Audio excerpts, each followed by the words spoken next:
Alright, so today we have a 2015 389 Peterbilt with a Paccar, and we're going to show you guys how to change fuel filters on them. So first thing is you got to take that glass off, and so there's a wire, sometimes two, attached to that,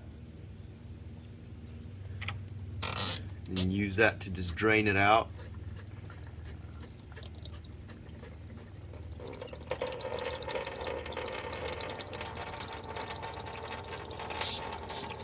And now we wait.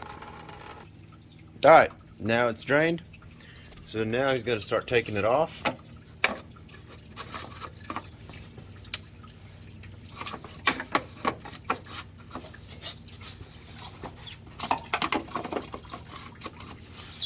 That's a specific filter wrench you buy from Peterbilt or Kenworth.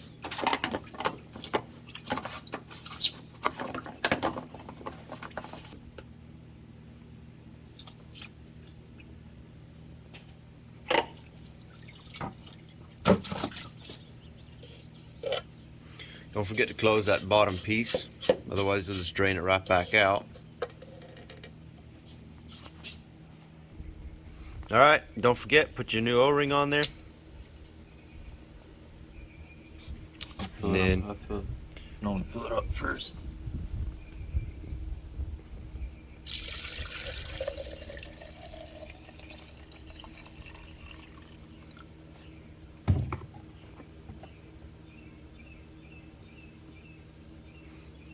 There we go.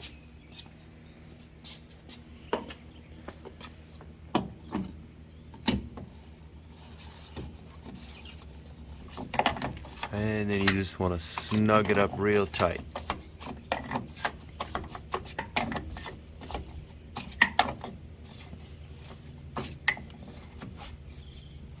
Just like so. And don't forget, plug that wire in at the bottom.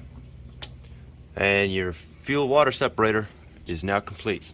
Alright, after you've changed that first fuel filter, you want to crank it up.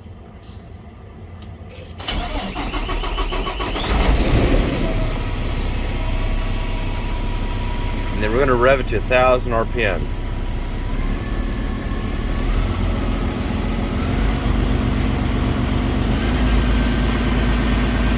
And we're just going to let it sit here idling like this for a few minutes.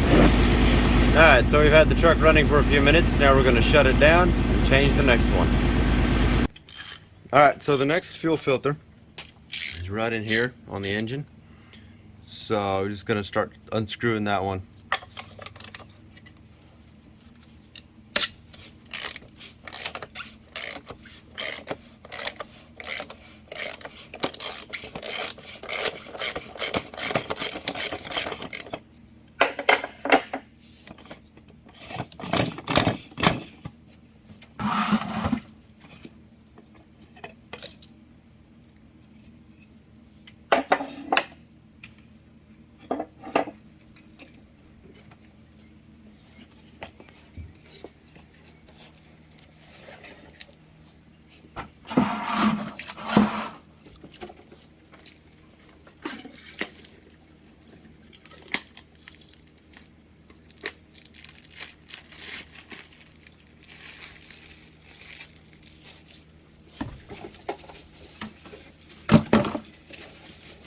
Alright, now before you put a new one in, it's very careful to note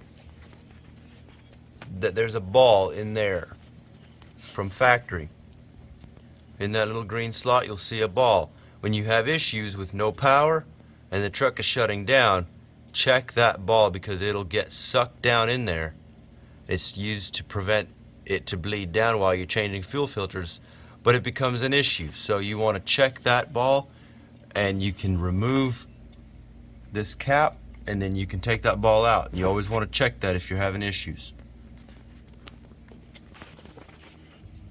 Alright, so that's been filled up with fuel. You're just going to drop that filter in.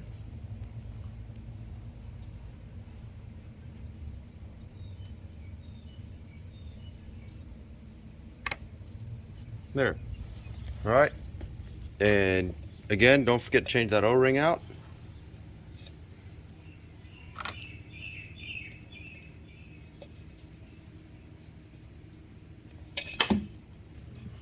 Alright, and then you just screw it down. And with that fuel leaking out, it helps to prevent any airlocks. So it'll be easier to start again.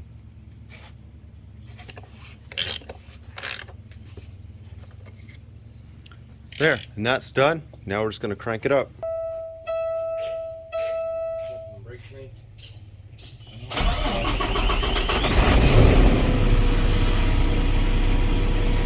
Alright, now you want to let it run for a little bit longer. And again, you want it at 1,000 RPM.